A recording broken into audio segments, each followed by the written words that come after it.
everyone, and welcome to EJDM Garage's coverage of the 72nd Pebble Beach Concours Elegance here on August 20th, 2023. Beautiful sunny day. We've got the beautiful Bay of Monterey behind us, Pacific Ocean, and it's quite a showing today. We've got so many interesting cars to take a look at. So we got in a little bit early to take a look at almost everything. We'll see what we can find and just take a look at the show behind us. There's so many amazing vehicles. So let's take a look and we'll hopefully find what's the best in show.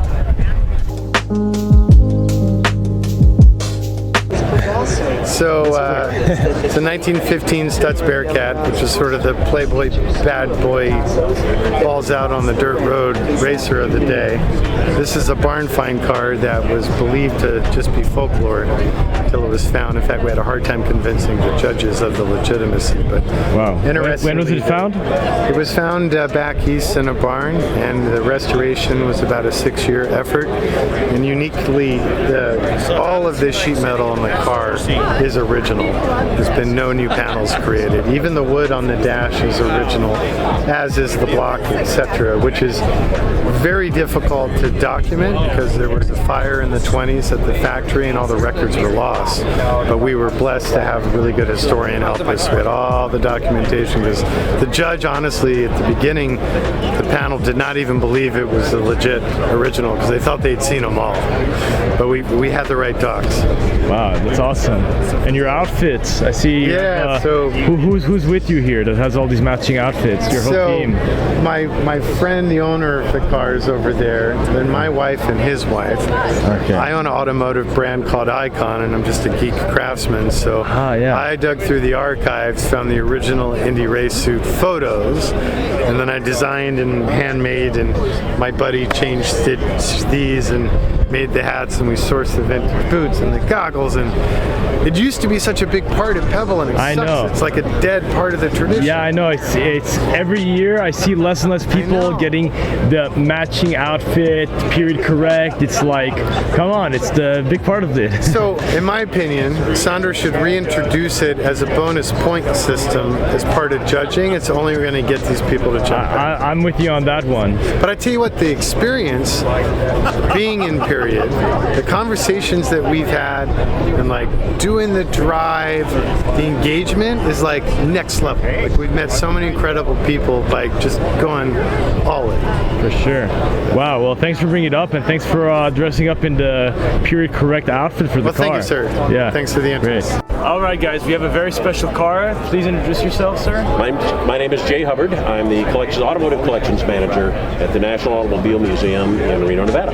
Yeah, and this one really stuck out to me because this has the largest production engine of any car in history. Is that right? The biggest engine put in a production car? Boy. Yeah, it's pretty close. As far as actual production cars, you get Bugatti Royales and such as, but they were locomotive engines. They weren't really car engines, that sort of thing. And there's some pretty special beastlies out here, the big Fiat and such as. But as far as an engine, particularly in the early 1910s, 825 cubic inches is a monster. Yeah, that's insane. I mean, it was just funny because you're reading in the brochure and it says, oh yeah, in the modern day biggest car engine is in the Viper, which is 8.4 liter, what is like 500 cubic inch. Talking about 825. This dwarfs it by comparison. Yeah, and it's only 6. It's only a 6-cylinder. It's a straight 6, right? And how much power is that producing?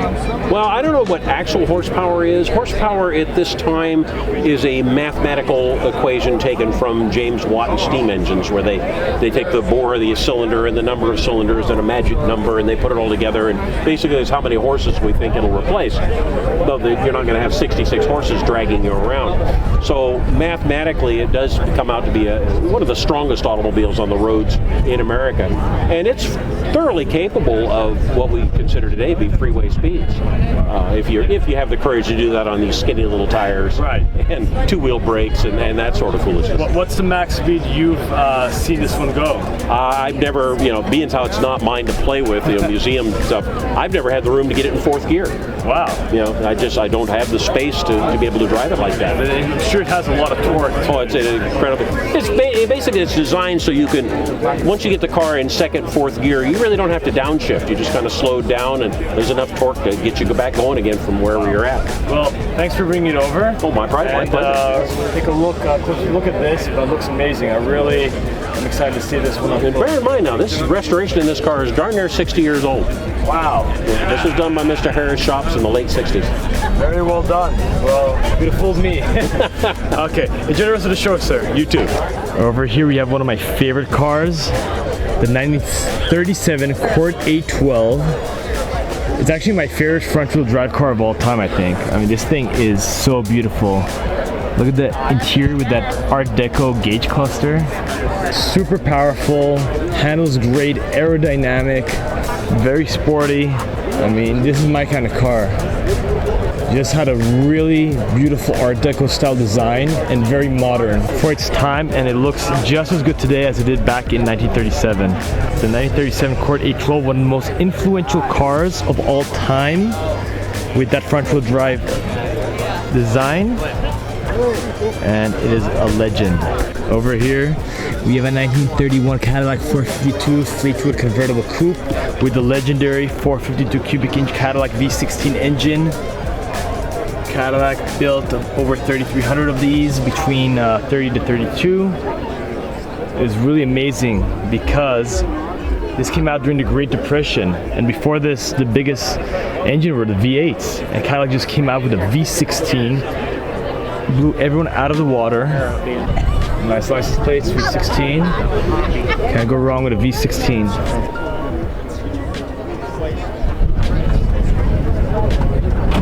There's actually quite a few of them here today. We got one here, and then there's two more over here.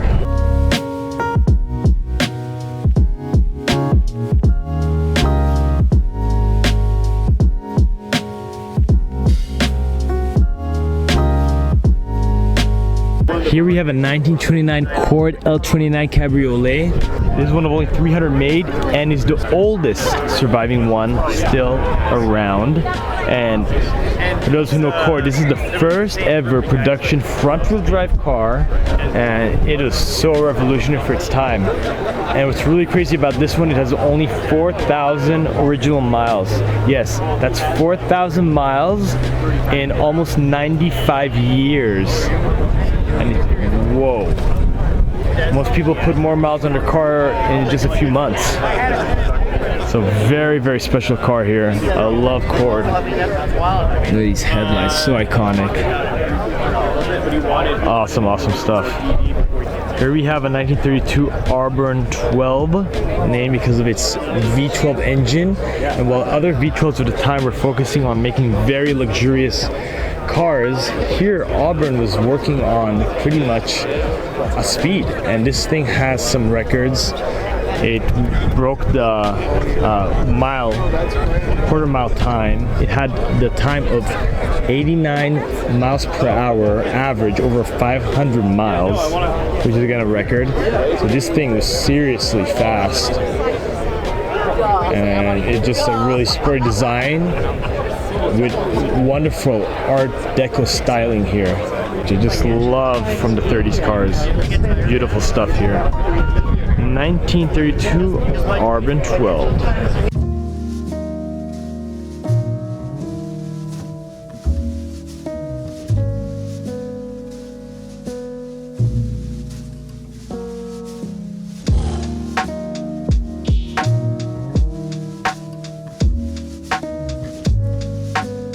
This 1934 Packard 1104 Super 8 is considered by many to be the ultimate of the classic Packards, as the 11th series was the last to feature the narrow windshield. See this? It's a narrow windshield with chrome headlights.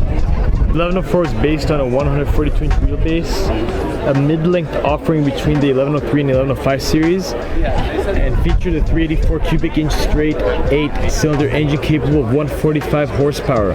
Only 1,920 were built in a single year, and they were furnished in multiple body styles. And this one remained in the same family for 60 years before being acquired by the current owners in 2020. Very cool.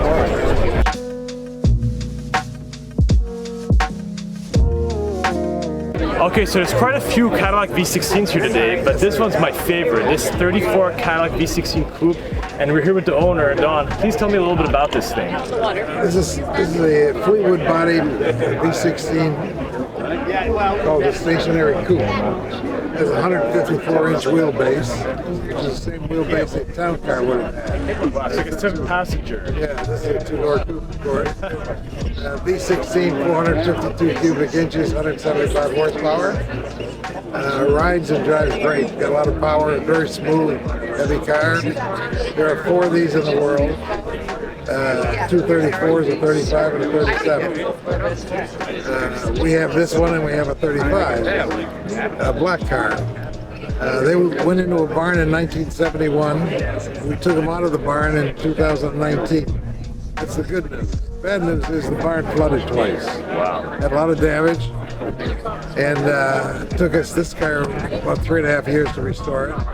Had to make some parts, find lots of parts. In the 70s, the restoration was done. You did the restoration in the 70s. No. The car went into a barn in Oh, being 71 Bond City. When did you find it? in Long Island. We took it out of the barn. We bought them in 2019. Whoa. So this one is just finished. I saw it finished for the first time on Wednesday. Wow, so you got it right in on time. Drove it for the first time on Thursday. It's a wonderful car, and I'm glad we were able to save it, and the 35 also.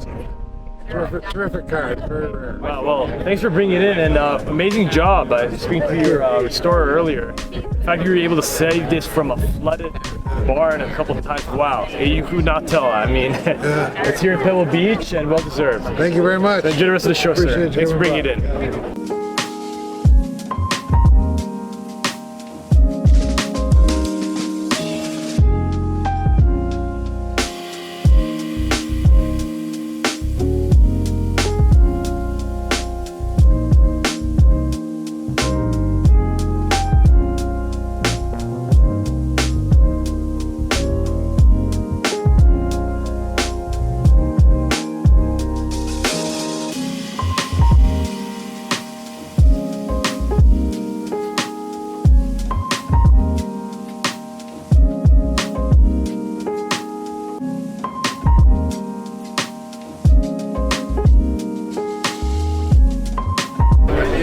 Oh, hello there. I was just admiring this beautiful example of a 1937 Mercedes-Benz 540k Special Roadster. As you can see, the car on the back of my jacket. I just love these cars, one of my favorite cars of all time. This particular example was delivered new to the King of Afghanistan in 1937, September 1937, when he was just, how old was he? 23 years old. And during World War II, it was kept at the Afghan embassy in Paris. And after the war, it was enjoyed by the king for just driving around London from 1952 to 1953. And then it was all over the world, really, but it's acquired by its current owner in 2022, so quite recently. And it's a beautiful example. This one was bodied by Mercedes-Benz in the zenith plant in Germany, in Baden-Württemberg. And beautiful long tail design. And this is the one to get. This is the most valuable one, and it's iconic car, and hopefully one day I'll be able to have on my own. Over here we have a 1967 Ferrari 275 GTB4, and this is the last road car produced by Ferrari in a hand-built manner. Because after this, all cars were assembled using replicated machine stamping, so it eradicated the imperfections, but it also got rid of that unique touch of Ferrari where each car was slightly different. What a beautiful, beautiful car here. I think this is the peak of Ferrari design right here. I really don't see it getting any better than this. It also marked the end of Ferrari's use of the Colombo-designed 2-cam V12 engine, and the suspension and drive line arrangements may change with the introduction of the subsequent 275 model. This is one of only 331 built. It was owned by Esturia Francorchamps, the Belgian racing stable. And the color is beautiful. Grigio Argento, silver gray over red Connolly interior. Love the color combo. So take a look. Just when you see one beautiful Ferrari, it has to be over another one. 62 Ferrari 250 GT, short wheelbase. I mean, these cars are so valuable. You're talking about tens of millions of dollars.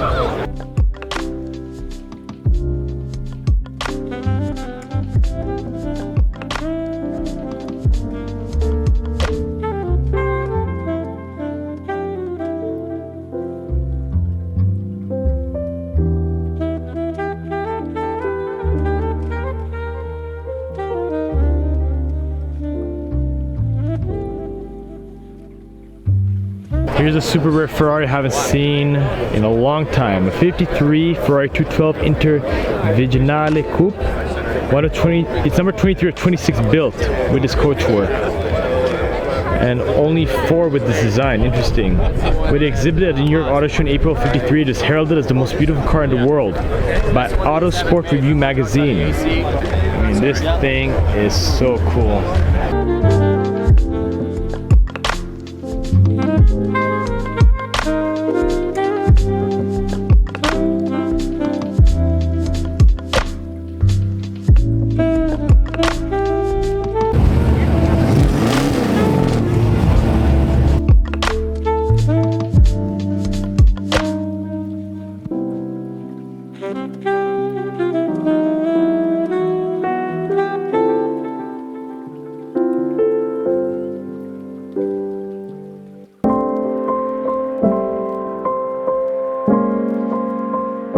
The 1953 Motor Trend cover car. Oh, that is cool. So the July 1953 issue.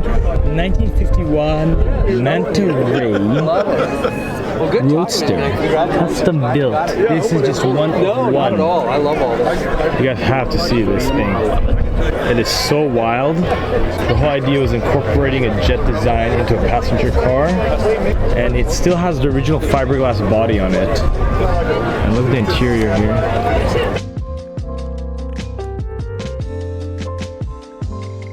I've never seen this in person, but it does not disappoint now that I see it.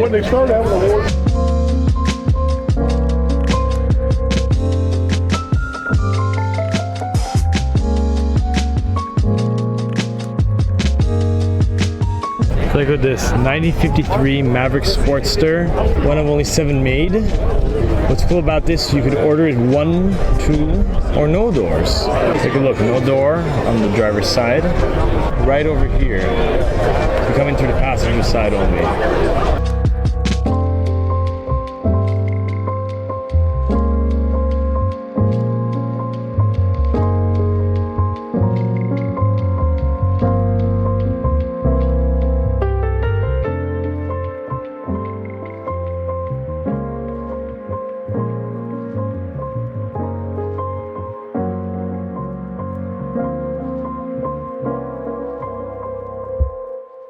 So here's actually my favorite Lambo, the Diablo, and this is a very special version, the SC30 Diablo, a special edition to commemorate the 30-year anniversary of the Lamborghini brand. And this is a one-off color combo, blue over blue. The only one like it in the world. What a beautiful color. My favorite Diablo, and this must be my favorite configuration. Because I see where you're going. Yeah.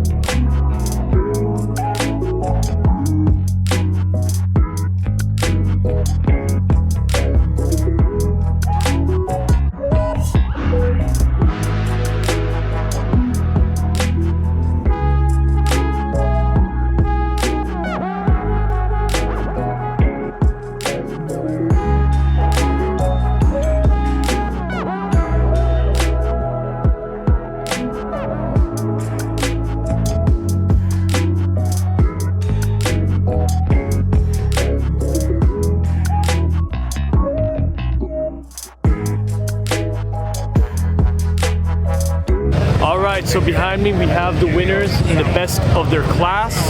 Later on, we'll have the best of show, most elegant, all those awards. But look at the lineup behind us. Beautiful line of Ferraris. Classic 64 GT behind us. Ferrari that we saw a closer look earlier. You won't get this kind of thing anywhere else, only in Pebble Beach. The best of the best in the world.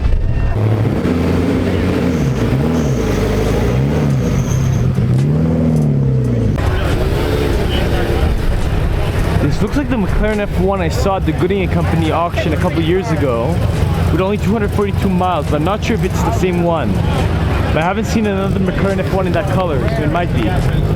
Alright, so over here we have an absolute legend, the 1995 McLaren F1. And actually we saw this car a couple years ago at the Gooding & Company auction where it sold for $20.5 million. Had only 242 miles on the clock. It's the only one in this color. I think it's called Creighton Brown. Beautiful, beautiful color, beautiful example. And until today, the McLaren F1 is the fastest naturally aspirated car of all time. 240 miles per hour, hasn't been beat. I mean, Bugatti Veyron, it's turbocharged, whatever. Pardon me, you're the owner of this car? Yeah. Did you buy it at the Gooding & Company auction a couple years ago? Yeah. Okay, I was there. I was wondering. I was like, it has to be that car because I haven't seen one in this color again. Yeah, that was it. It's only one of this color, right? Mm-hmm. And correct me if I'm wrong. It had 242 miles back then. Yeah. Wow. Yeah. How many miles have you put on it? It's got 252 miles on it now. Okay, five a year. That's a good average. Exactly. But wow. It's the first time it's been in a Pebble, yeah? Yeah. Wow, congrats. Thank you. What did you win? I got third in class. Third in class, very well deserved. Thank you. Take care. Yeah, that's the owner. Purchased for $20.5 million. And over here we have a very special car, one of my favorite F1 cars of all time. 1988 McLaren MP4 4-2 Formula 1 race car, driven by the legendary Ayrton Senna, my favorite racing car driver of all time. Very legendary pedigree on this one. And I was just reading here, it's crazy. This thing, in that season, 1988 race season, it won 15 out of 16 races. Dominated the competition. And Senna took home his first F1 World Driver Championship in this McLaren. So both Senna and Prost drove it, and it is legendary, beautiful. And over here, take a look. Another McLaren F1. I think this is the GT-LM. This is one of only 10 of the long-tail coupes. I mean, these are the cars I drove back in the Need for Speed Hot Pursuit 2 games on PlayStation 2. And to see them right in front of you, it's like a dream. All right, over here we have the A2 class, Vanderbilt Cup. And the Vanderbilt Cup it took place first in 1904 in Nassau County. And this is the Vanderbilt Locomotive Old 16 Vanderbilt Cup 2-man race car. And this thing was insane. It cost $20,000 to build in 1906, when the average house cost only $1,500 bucks. And this thing is powered by a 990 cubic inch 4-cylinder engine. Just a behemoth of a thing. I mean, just driving this thing, can you imagine the speeds you were driving with these skinny tires, these brakes? I mean, these guys had brass cojones. I mean, like, this is insane. Much respect to those early racing drivers of the beginning of the 20th century.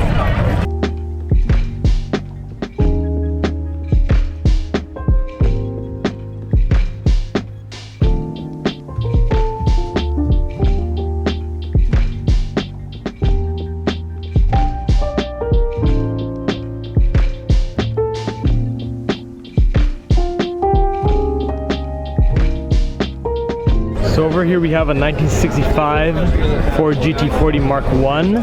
Now this was not racing Le Mans, but rather it was purchased by MGM Pictures as a camera car for the movie Grand Prix with James Garner. And that movie won 3 Academy Awards for technical achievement. Yeah, great movie, I highly recommend you guys watch it. Anyways, can't go wrong with the GT40, so iconic. Ferrari killer. So we should, we never regret it.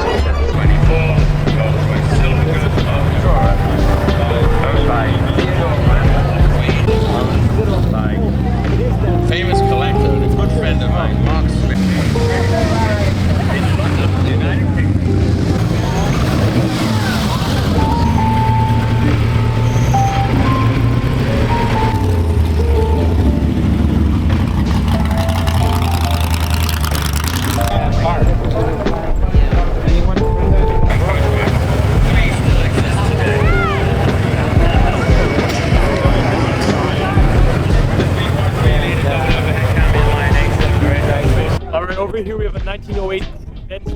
3. Of course, it's before the merger with Mercedes, so it's just Benz.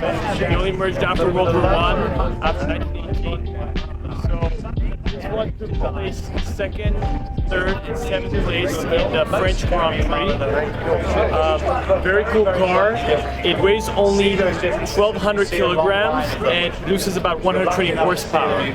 So quite a good power to weight ratio for its day. And it was a very impressive racer, and it's here in Pebble Beach in all its glory.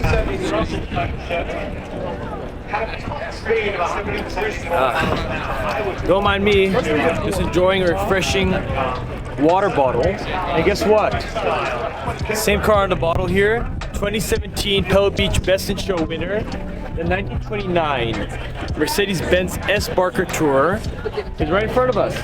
After 6 years it came back, which usually have more of a wait time. But this is such a cool car. I remember being here in 2017 and seeing this cross the podium. Well deserved. This is a historical car.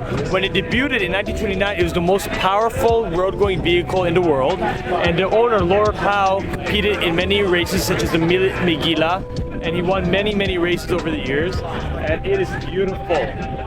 Look at this blue paint and that aluminum hood. Great stuff.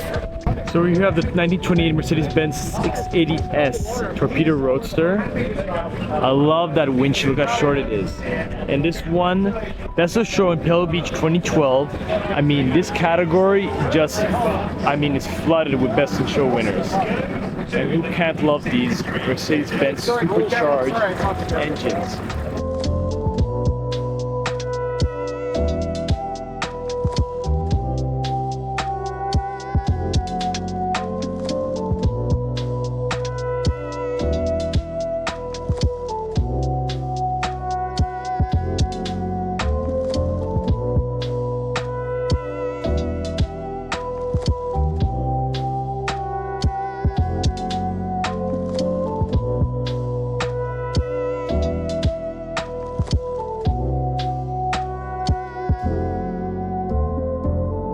This 1978 Porsche race car, 935 77A race car.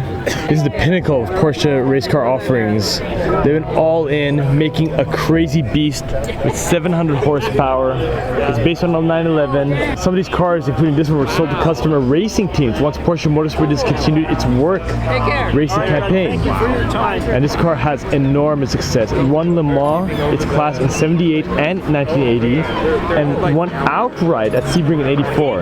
And then in 87 it was acquired by a private Porsche collector, raced it once, then put it in storage, and it has been unmodified and unrestored since it raced in the 80s. Crazy stuff here.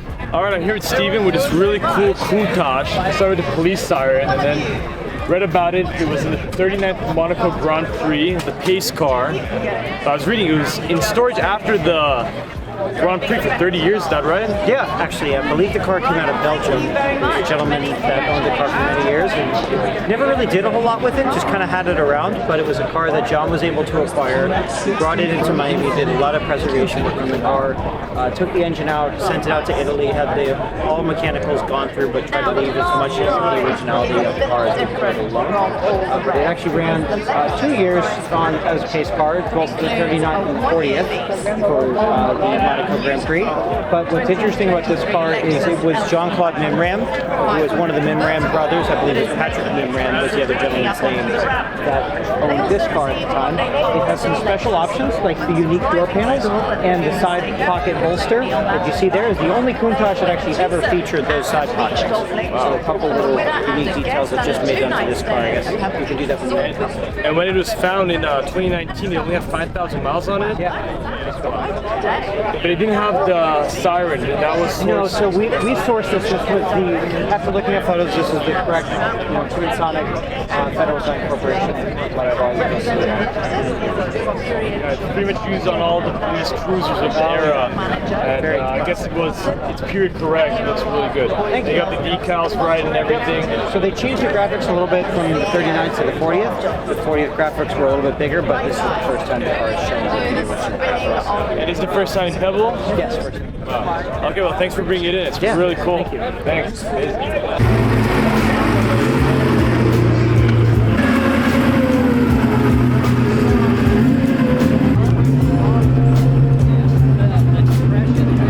1924 Packard 136 Pullman Sport Model Phaeton is fully original, including its paint, upholstery, and top. Look at the condition, amazing. All original? That's crazy. No, that rolls.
1914 Rolls-Royce Silver Ghost. Oh my gosh, this is so valuable. It's so original.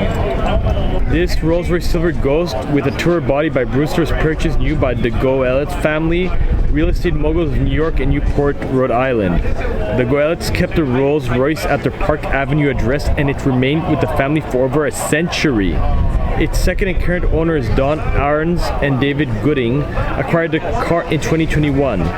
The Rolls-Royce 2IB has been superbly preserved, and its relatively new owner continued to provide the car worthy of a centenarian plus. This 1914 Silver Ghost still has what appears to be original paint, coachwork, and upholstery. Prior to its preservation here, David, Don, and their family completed 20 Ghost Club Alpine tour. Wow. This thing is over 100 years old, almost 110 years old, with original paint, original body, original interior. This thing is in better condition than some 10-year-old cars I've seen.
right, as the cars leave the 18th fairway, I bid you a good farewell. Thanks for watching the video. It was a superb Concours Elegance as always. We'll be back here again in 2024, so keep an eye out for that. If you like the video, please leave a like, comment, subscribe, it'll help me out. And please leave me a comment what your favorite car of the show was. I think mine was probably the 37 Mercedes 540K Roadster. I love those cars, but there's so much cool stuff. Not enough time to see everything, that's the problem with the show. So you gotta kind of pick what you want to take a look at. So hopefully you found something interesting that you might not have heard about before. Because that's what this show is about. Always hearing about new cars you haven't seen, very rare stuff coming out of the woodworks. So, beautiful day out here in Pebble Beach. We need to get going. So thanks for watching. I'll see you guys next time. Take care.